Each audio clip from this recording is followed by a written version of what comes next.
जिजाऊ संघटनेचे पालघर जिल्हाध्यक्ष तथा पालघर जिल्हा परिषदेचे माजी बांधकाम सभापती माननीय श्री संदेश अशोक ढोणे यांना वाढदिवसाच्या हार्दिक शुभेच्छा।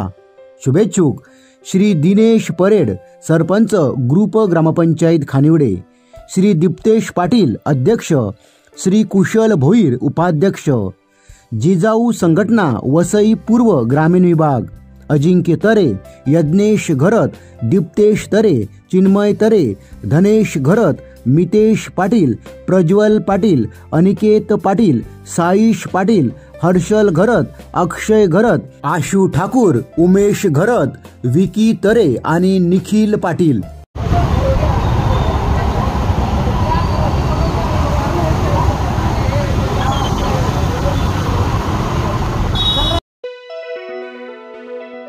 कोकण ते केरळपर्यंत कमी दाबाचा पट्टा तयार झाला आहे। त्यामुळे पालघर वसई विरार परिसरात जोरदार पाऊस सुरू झाला आहे।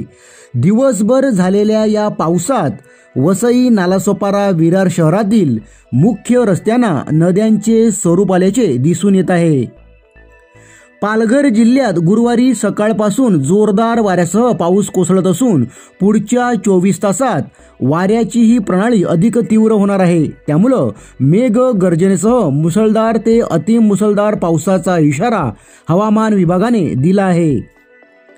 पालघर जिल्ह्यात दिनांक 19 मे रोजी पावसाचा रेड अलर्ट देण्यात आला असून दिनांक 20, 22 आणि 23 रोजी येलो अलर्ट देण्यात आला आहे।